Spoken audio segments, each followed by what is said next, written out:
Niagara Foundation's Chicago World Forum. I have a letter here from Mayor Emanuel. Dear friends, as mayor and on behalf of the City of Chicago, I extend my warmest greetings to all those attending the Niagara Foundation Chicago World Forum. As a city, we strive to create an environment that mirrors the values and mission of the Niagara Foundation. Such foundations as the Niagara Foundation provide a safe and nurturing environment and serve as a catalyst for societal peace in support of human dignity and the common good. I commend the Niagara Foundation for their dedication to the common good of our global society and thank them for their tireless efforts. The ideas shared during this forum will undoubtedly advance the shared goal of peace and understanding. Please accept my appreciation for the work the Niagara Foundation does across Chicago and beyond. Best wishes for much continued success. Sincerely, Rahm Emanuel, Mayor. Thank you so much. Our guest of honor and featured speaker at the Chicago World Forum, His Excellency, Professor Dr. Ekmeleddin Ihsanoglu. Let me say that OIC is a global actor at the backdrop of the recent developments in the Muslim world, has a duty, has a mission to be an agent of moderation and modernization in the Muslim world. Being the second biggest organization of the United Nations, with 57 member countries, these countries belong to 4 continents: Africa, Asia, Europe, and 2 small countries in Americas. And 4 observers, and many growing numbers of countries who are establishing a special relation with OIC in the form of appointing special envoys to the OIC, which was the first done by the United States of America during President Bush administration and carried on by President Obama's administration. Now we have United Kingdom, France, Australia, Brazil on the pipeline, and many other countries who are who wants to create a kind of relationship with us. There's a list of countries who would like to be observers. Brazil is one of them. Russia became an observer after I was elected as Secretary General. So the turning point, OIC is now 43 years old organization. But the turning point in the history of OIC was in December 2005, where in summit of OIC in Mecca, a 10-year program of action was adopted. The 10-year program of action provides a clear and succinct roadmap and direction to the OIC to play its due role in world affairs. 3 years later, in 2008, a new charter replaced the old one. The new charter, for the first time in the 40 years history of OIC, speaks about human rights, about democracy, about good governance, about fighting corruption, about empowerment of women in society, about science and technology and its importance for development, about economic development, about increasing intra-trade, about many issues, core universal values, which was not there in the first document, in the first charter. And I think that will help OIC countries to take a quantum leap to face the challenges of the 21st century. I have alluded to this in more detailed manner. I discussed and with some statistics and some figures in the book which Dr. Alexander has kindly mentioned and which has been published by Columbia University Press in this country a couple of years ago.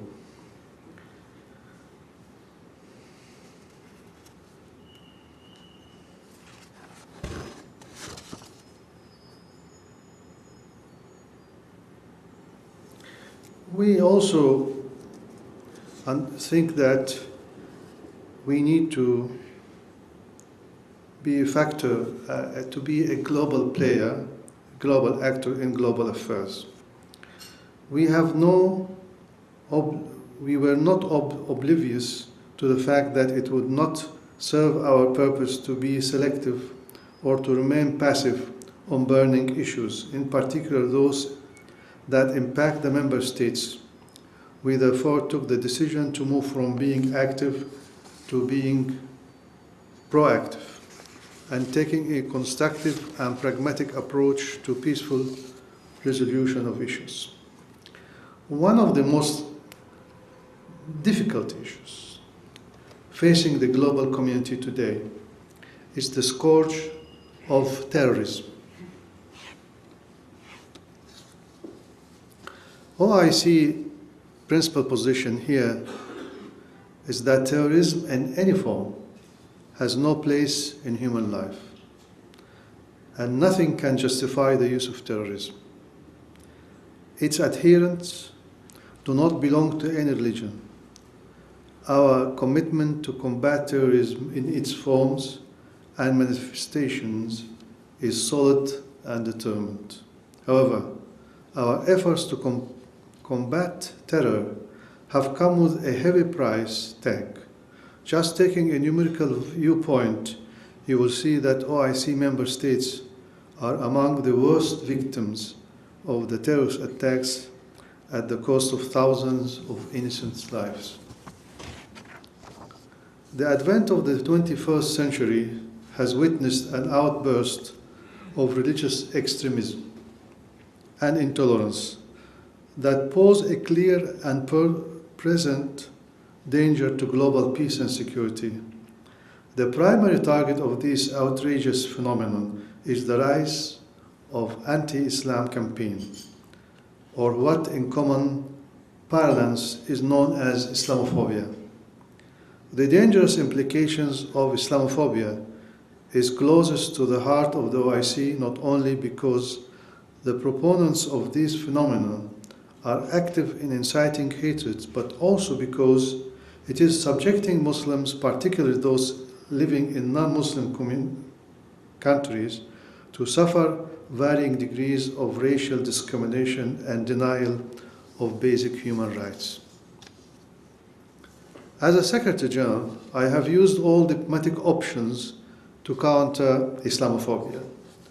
We took a forceful initiative to raise a global awareness of the gravity of these irrational phenomena and garner the international community to reach a common position that religious intolerance and stigmatization of any religion, faith, or belief was not only an affront to civilized norms and culture, but a threat that would have disastrous consequences and for humankind as a whole, both of the present and surely for the future. I believe that the OIC was able to impress upon the international community that abuse or misuse of freedom of speech by inciting hatred against people of diverse faith and cultural background was not conducive to the values and principles of human rights and democratic principles and practices. Let there be no mistake that the OIC's commitment to freedom of expression is strong and absolute. At the same time, we believe on its responsible use.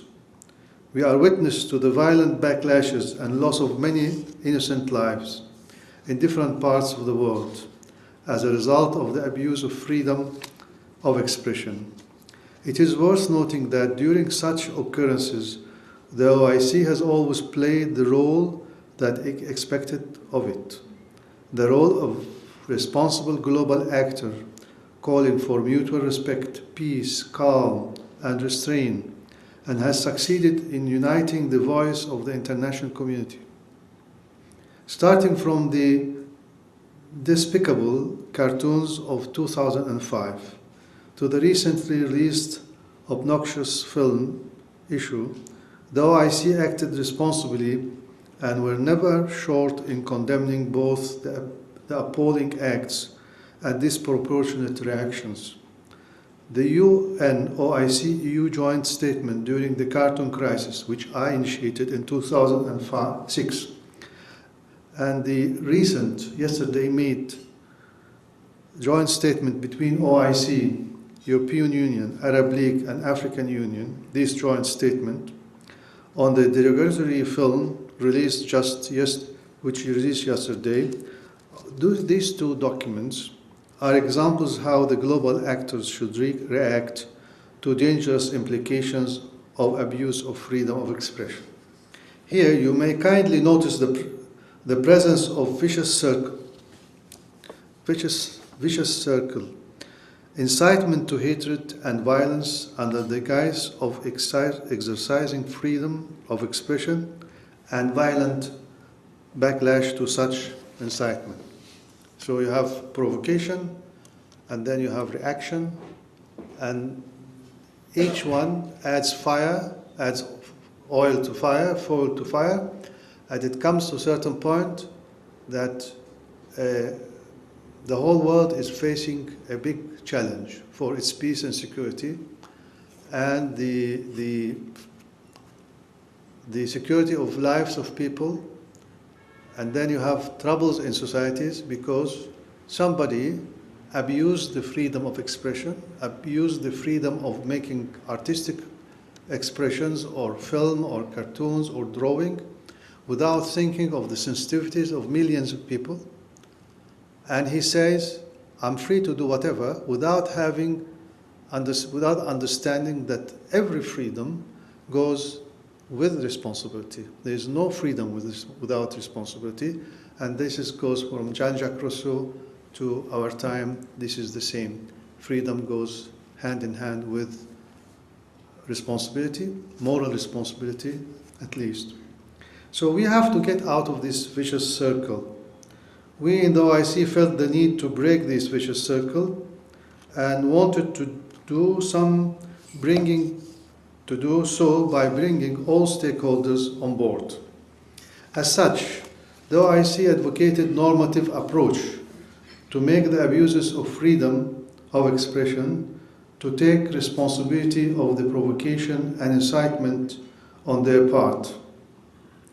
In my address to the 15th session of United Nations Human Rights Council in Geneva in 2010, I proposed 8 points as a way for reaching a consensus on how to tackle the issues related to inciting hatred and violence on the basis of religion or faith.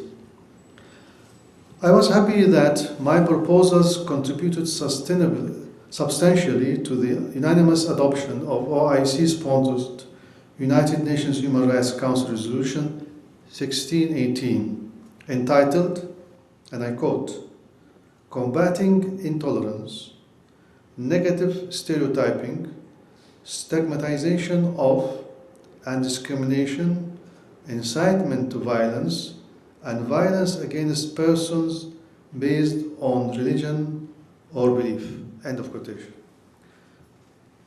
And this was passed in Geneva on March 2011. Later on, December 2011, this was unanimously accepted by the General Assembly of the United Nations in New York. This resolution, which is known as Resolution 1618, has had a positive global impact.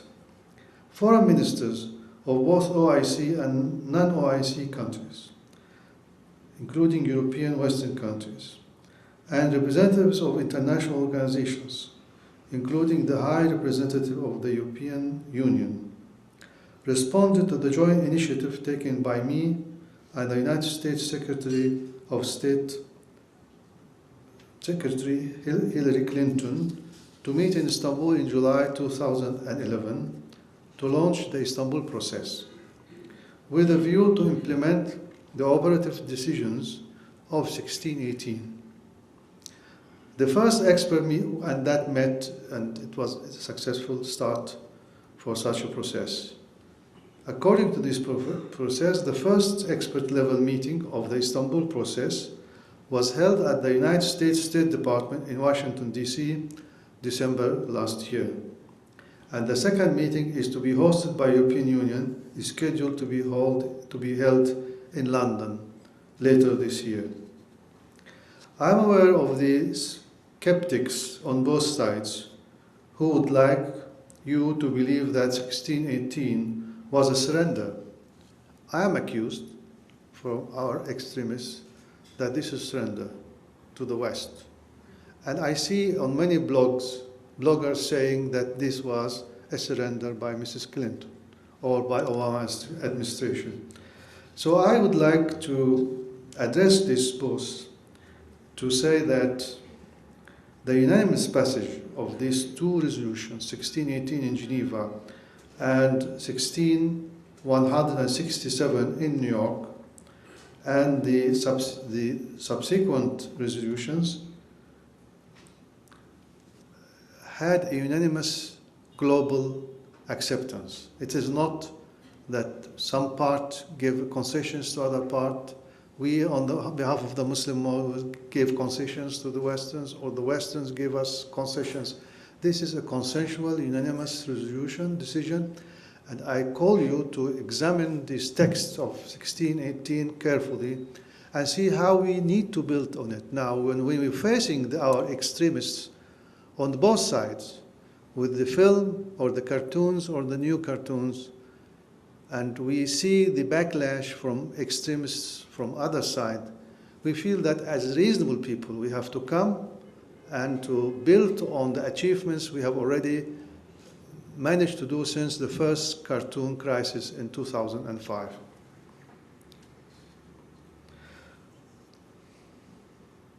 So this is a very important resolution. However, the most important part is the implementation of the provisions of this resolution at national level. National initiatives coupled with international support are bound to produce the desired results, which would hopefully prevent the fanatics and extremists from their heinous attempts of creating divisions among the humanity along the religious lines. We believe in OIC in dialogue in order to foster mutual respect and understanding. Dialogue among civilizations and diverse faiths and cultures as an agenda item in the international relations was pioneered by OIC at the international level as early as 1998. And OIC has never undermined the strength of and viability of dialogue in resolving vexing issues. Ladies and gentlemen, the OIC plays a pivotal role in addressing global political issues. Our organization embarked on pursuing a constructive role in the prevention, management, and resolutions of conflict. UN peacekeeping operations, promoting post-conflict reconstruction, and diffusing humanitarian crisis to help global efforts in the promotion of international peace and security. We have successfully developed a close and effective partnership with the United Nations and other international and regional organizations on preventive diplomacy and are undertaking early responses to disputes and emerging crises. The OIC overarching influence in mediation efforts and peace negotiations in the hotspots of global conflicts has been universally recognized and appreciated.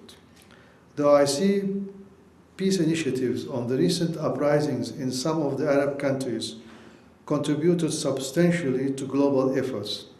We took a leading role in contributing to efforts leading to peaceful transition of power in Egypt and Tunisia.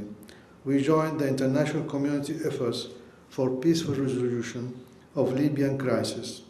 We are now involved in the reconstruction process of the post-revolution Libya. The OIC is an active member of the international contact groups in Afghanistan, Bosnia-Herzegovina, Somalia, Sierra Leone, Cote d'Ivoire, Mali, etc., to help the efforts of the concerned governments and peoples for peace, stability, and for building institutions, rebuilding institutions. What is important to mention here is that the OIC has been able to establish its position of an honest broker by not undermining the sovereignty of the states involved. Our objective has always been to work towards a durable solution acceptable to all people. We have succeeded in some, while in other cases helped prevention or breakdown of peace negotiations. The OIC's strong role in upholding universal human rights and core human values is vindicated by the OIC Charter itself. Following the provisions of its charter, the OIC established an independent permanent human rights commission. The commission was established in 2011 with 18 elected members, 4 of whom are women. The commission is now fully functional, having adopted its rules of procedure. Its mandate is comparable with any other international or regional human rights commission. The OIC Human Rights Commission, which is independent of any outside influence, vindicate the importance of human rights in the OIC agenda. The issue of advancement of women is also high on OIC's agenda, and the adoption of an OIC plan of action for advancement of women and empowerment of women in Muslim societies, and the establishment of a Center for Development of Women in Cairo, an OIC center in Cairo, stands not only for addressing the issues faced by women, but can also be a mechanism for others in the international community to emulate. We have been successful in our portrayal as a positive and constructive contributors to our moderate and pragmatic approach.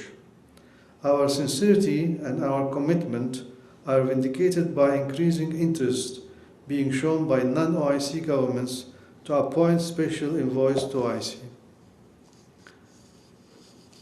Reputed international and regional organizations, including Organization of Security and Cooperation in Europe, ODIHR, European Commission, Council of Europe, UN Human Rights Council, European Parliament, the United Nations Alliance of Civilizations, are in regular contacts with the OIC through bilateral exchanges and joint initiatives for bridging the gap between the West and the Muslim world by promoting understanding, eliminating misgivings, and fostering a culture of peace. Visits by the world leaders and civil society dignitaries to the OIC headquarters in Jeddah bear testimony to the profile of the OIC in today's world. As a Secretary General of OIC, I have visited several countries outside the OIC and held bilateral meetings and consultations with political leaders, including heads of states and governments, in the cause of peace and security. Happily, these contacts and interactions are becoming more frequent and regular. Our activities and initiatives augur well in our pursuit to bring people of diverse cultural backgrounds and religious faiths together to a common ground that will ensure a secure, peaceful, and prosperous world for the future for future generations. Humankind has been endowed with unlimited resources and intelligence to devote our energies for our common good. Our outlook for the future should be to invest on the available resources to eradicate social and economic ills in society, including poverty, illiteracy, racial discrimination, and intolerance among peoples. We have to reinvigorate our efforts towards institutionalizing democratic values and principles, uphold respect for human rights, and bringing an end to the illegal occupation of one country and its people by another. I believe that this will be a way forward for the fulfillment of developing culture of peace in the world and the OIC will be playing its part to achieve it. In conclusion, let me refer to the remarks by United Nations Secretary General Ban Ki-moon during his visit to the OIC headquarters in Jeddah in June this year, where he said, "The United Nations highly values a strategic partnership and cooperative relationship with the OIC in addressing all the spectrums of our mutual goals and objectives." I believe that these words speak for the OIC profile and relevance in present-day world affairs. I thank you all for your kind attention. Most of us in this part of the world are concerned what's going on in the other part. And specifically, we are concerned about what's going on in Syria. And what are the steps that have been taken by Organization of Islamic Cooperation? Thank you very much. My question is, interfaith conference like this is very common in the United States. What is OIC doing to promote similar conferences or meetings between religious groups in Islamic countries like Saudi Arabia or Egypt or Pakistan, where I think is much more needed to bring this kind of conference? Thank you. All right, so question about Syria, question about OIC and interfaith dialogue in Muslim majority society. Where's our third question? Secretary General, I welcome your condemnation of religious intolerance, hatred, but I can't but be dismayed that the IOC on its website and its history has never condemned anti-Semitic statements by members of the IOC. And in your charter you call for religious tolerance and acceptance of other religions. How do you move to put that into action? Thank you very much. On the Syrian issue, I'm afraid I have no good news for you. The Syrian issue is going to be, we know it's really very sad that number of people killed every day is increasing. Devastation of the country is increasing. The failure of the international community to address this issue is becoming more obvious. The UN initiative, which we have been supportive, is not coming to a conclusion. It's not even starting. Starting point was to stop fighting, to stop killing between the warring factions. None of this is happening. You are here busy with your elections, presidential elections, and your economic issues, and we understand that American people not interested in adventures overseas more after what happened in Iraq, Afghanistan, etc. So there are more than one reason that America is not interested in pursuing any intervention, surgical intervention, to put it in a polite way. Europeans are busy with their euro problems, with their economic problems. The other two members of the Security Council, they have their own calculations and they have own reasons. And what's happening is that the people in Syria are suffering the calamities of undeclared civil war. The reports we have from inside tells us more than what you see on CNN or BBC or any other international reporting, if you manage to see that, because I know that these kind of news are not very much common here on the channels in this country, but from internet and those who follow big newspapers like Washington Post, New York Times, and Herald Tribune, etc. They know that the number of people killed runs for thousands, and the number of people displaced, runs for millions. And there is no hope in the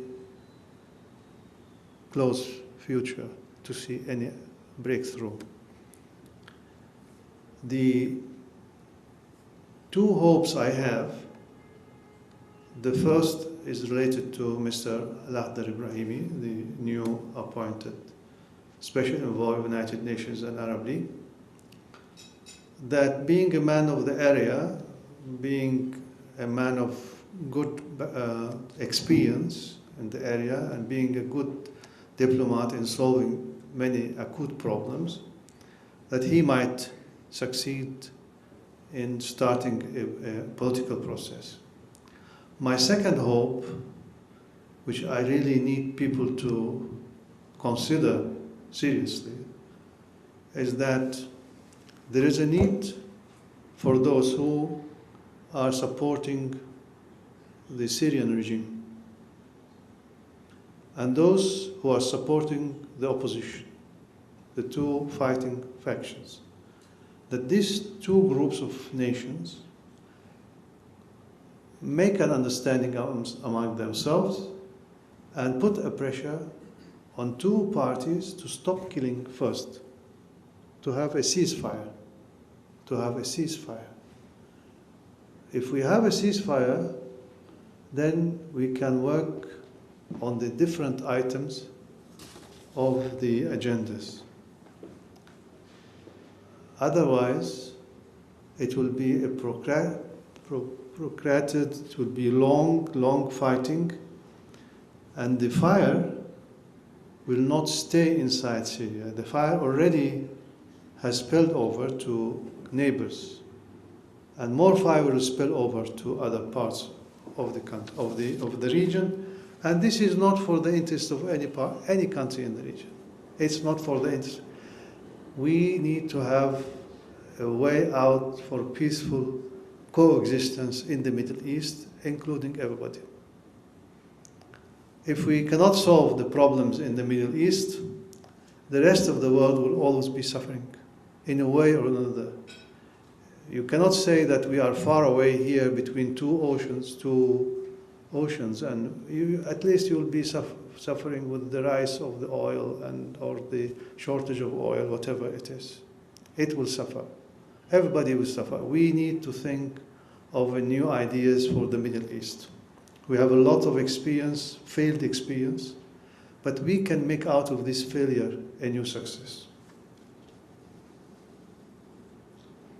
So the next question, Secretary General, is about interfaith relations in Muslim-majority societies and what the OIC is doing to help foster that. Well, let me tell you that we as Muslims, we have two evidence for our relation with other faiths. One comes from our own belief as Muslims, one comes from our historical experience. First, that no compulsion in Islam. This is not my word, this is the Holy Book's word. And that your religion is for you and my religion for me and our religion for us. This is not my words, this is the Holy Book's word. And you can multiply this. So Islam recognizes the other religions' existence.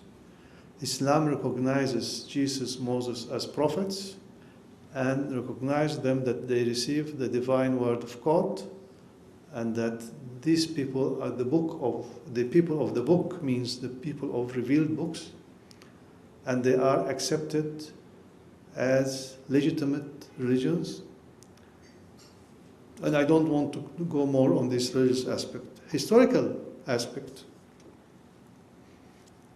People of the book, meaning Jews and Christians, have been living in our countries for all centuries. They never had problems. No Jews were persecuted because he was a Jew in our countries. On the contrary, when Jews were persecuted elsewhere, they were given shelter in our country. in 1592, when Christoph Kolumb came here and discovered this part of the world, the Catholic kings of Spain, they forced the Jews, kicked them out. They told them, either you turn Catholic or you will be executed. The courts of Inquisition are very famous in the history. Who saved the Jews from Andalusia, from Spain? Who saved them? It was a monarch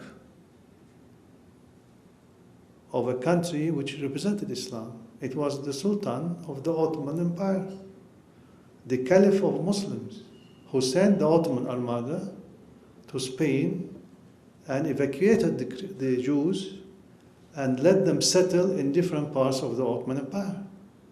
In Istanbul, in Izmir, in Salonika, and in Sarajevo. Those parts, they were parts of the Ottoman Empire. And they lived then in peace. When you come to Istanbul, you will see synagogues built not far away from a mosque or a church. And the same you'll find in Sarajevo, and they were all built during the Islamic rule. So this is testimony of the history, and this is the doctrine of Islamic belief. Now, if you tell me about today, I have to tell you that, generally speaking, there is no problem. In my country, in Turkey, all churches are there. They ring their bells. They're open for worship by believers. And in new areas where some European settlers started to accumulate, like in Antalya, in these places where the people from Europe come and stay, lead their retirement years in groups, in communities in Turkey, in Antalya, Alanya, in Bodrum, and there are new churches built for them. There is no problem. Where I live in Istanbul, the area I live in has more churches than mosques, and there is 2 synagogues where I live in Istanbul. But if you're telling me about a certain country which does not allow churches, that is a specific case. And I am not in a position to speak on behalf of that country. Now, for the last question for the gentleman, I'm really glad he asked this about anti-Semitism. I have been many times speaking against anti-Semitism. I'm on record saying anti-Semitism is a shame, and I denounced anti-Semitism. More than that, in my speech in Human Rights Commission in Geneva, in the United Nations, I have mentioned that. I spoke about Islamophobia, I spoke about Christianophobia, and I spoke about anti-Semitism. And I said that this is all are ills, and we are against that. As we are against Islamophobia, we are against Christianophobia, we are against anti-Semitism. And we have no anti-Semitism as such in our countries. We have, because we believe in Moses as a prophet of a God. We believe that he was given the divine revelation by God. And we, in all our history, we live together. The first Jews came to Istanbul after the Ottoman conquest. Before that, there were no Jews in Constantinople. And Sultan Mehmed II established a chief rabbihood for them, and the chief rabbi is still in Istanbul, functioning. We don't have this. But you, to be honest, you have not to mix political opinions about policy of Israel We have people who are for it, we have people who are against it. This is political issues. We have to differentiate between policies and religion. So we are against anti-Semitic, we are against Christianophobic people and Islamophobic people, and we think that three of them are equally bad, and we have to work against that. And I invited the United Nations Human Rights Council to establish observatories to follow up anti-Semitic cases, Christianophobic cases, and Islamophobic cases. I'm really glad to be here in Chicago and to have this opportunity of addressing very distinguished audience in Chicago, starting from the Speaker of the Congress, the Corps Consulaire, university professor, and bureaucrats, high bureaucrats, to talk to them about Muslim world, its issues, and the role of OIC, Organization of Islamic Cooperation, in fostering better understanding between cultures, civilizations, and faith. Particularly in the aftermath of the happenings, what happened in the Muslim world, in reaction to the nasty, obnoxious film denigrating our Prophet, peace be upon him. So the organization made by Niagara Foundation was really an excellent one, and I can see that the good arrangement and the high attendance is a testimony of how successful Niagara Foundation is.